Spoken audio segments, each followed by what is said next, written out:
की तरफ चलते हैं भाई। एफ ऑफ जेड की जो वैल्यू निकली यहाँ से, F of Z is equal to, ध्यान से सुनना बेटा, 1/z² तो ये है ही, ये हुआ 1 माइनस के z/फैक्टोरियल 2। अब आगे देखो बेटा, यहाँ से तो z², एक यहाँ से स्टेप निकल करके आ गया, एक यहाँ से स्टेप निकलेगा, माइनस के यहाँ से निकला। ज़रा ध्यान से सुनना, इसके अंदर से और इसके अंदर से, क्यों, इस क्वांटिटी का स्क्वायर है। जब मैं z² कॉमन लूँगा, या मैं इसको प्लस कर रहा हूँ, प्लस करने के बाद मैंने z² कॉमन लिया, यहाँ से तो बना -1/फैक्टोरियल 3 की वैल्यू डाल दी 6, यहाँ से बना 1/4। क्लियर। प्लस उससे अगला स्टेप मेरा कैलकुलेट क्या हुआ है बेटा, z³ बनेगा, ओके, और यहाँ आएगा -1/24 होगा, प्लस के 1/6 होगा, और -1/8 होगा। ओके, जैसे ये वाला स्टेप निकला है, ध्यान से सुनना, z² यहाँ बनेगा, पहली क्वांटिटी का स्क्वायर प्लस दूसरे का स्क्वायर प्लस तीसरे का स्क्वायर, फिर 2 गुना पहला गुना दूसरा। जब z³ बनेगा वो स्टेप तो निकलेगा, ये इधर से z³ का स्टेप निकलेगा, z³/4 माइनस में 1/24 रखा हुआ है। देखो यहाँ से देखो आप, अगले वाला स्टेप क्या होगा, z³/4, फैक्टोरियल 4 की वैल्यू 1/24 होती है, 1/फैक्टोरियल 4 की वैल्यू 1/24, मैंने पहले से ही वो रख दिया। यहाँ से जो स्टेप निकल करके आए वो यहाँ डाल दिए मैंने। क्लियर है ना, समझ आती है मेरी बात।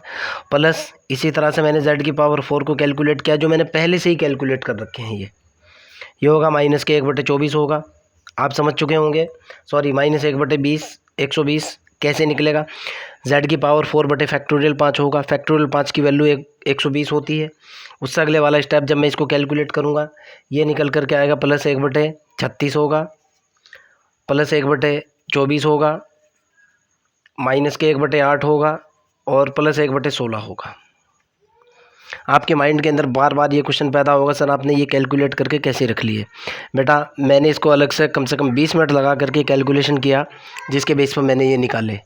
अगर मैं सारे का सारा आपको बताऊंगा तो कम से कम 25 मिनट लगेंगे, इसलिए मैं कह रहा हूँ जो तरीका मैंने लगाया है, z² वाला स्टेप कॉमन, z⁴ वाला स्टेप ये कॉमन, z⁴ वाला स्टेप।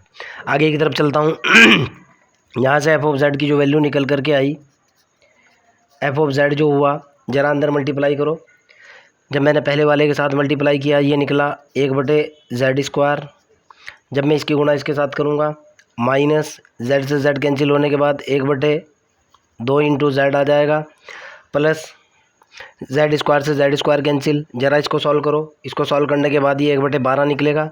कहोगे कैसे, देखो आप, -1/6 प्लस 1/4, एलसीएम आया 24, माइनस के 8 6 चौक 24, प्लस के 8 तिया 6 दूनी 12, 6 तिया 18, 6 चौक 24, 4 छक 24, 2 बटे कितना बचा 24, यानी 1/12 आपके सामने आ रहा है। क्लियर है ना, 1/12 कैसे आ रहा है, देखो यार इसको सॉल्व करके, 1/12, जेड की पावर ख़त्म।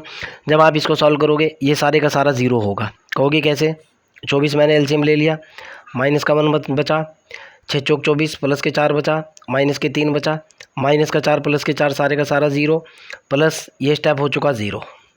ठीक है ना, प्लस जब इसकी मल्टीप्लाई इसके साथ करूँगा, ये निकलेगा z⁴ निकलेगा, इनटू यहाँ से मैं इसको सारे को सॉल्व करूँगा, मैंने पहले से ही सॉल्व किया हुआ है, ये निकलेगा -1/720। क्लियर है ना, समझ आती है मेरी बात।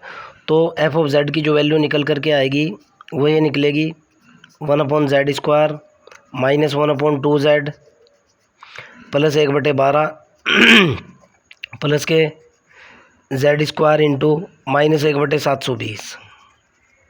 सपोज दैट ये इक्वेशन नंबर बी है। मेरे पास लॉरेंट सीरीज एक्सपेंशन क्या था, ज़रा उसको भी देख लो। बट मेरे पास जो फार्मूला था लॉरेंट सीरीज का ये है।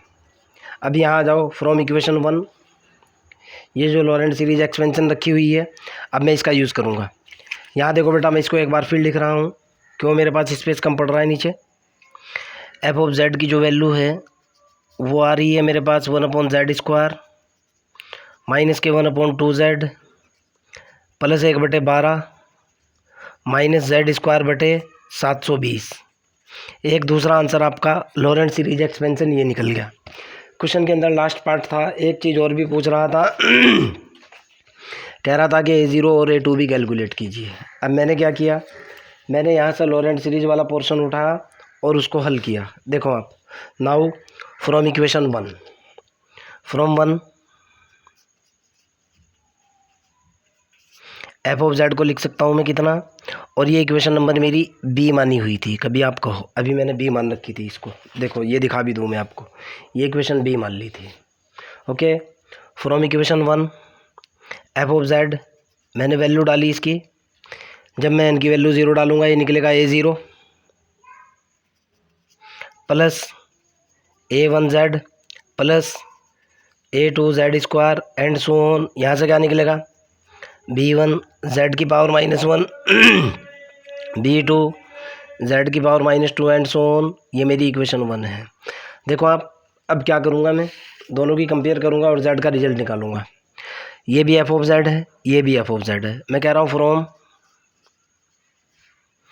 1 एंड बी, दोनों इक्वेशन से दोनों रिजल्ट बराबर हो जाएंगे।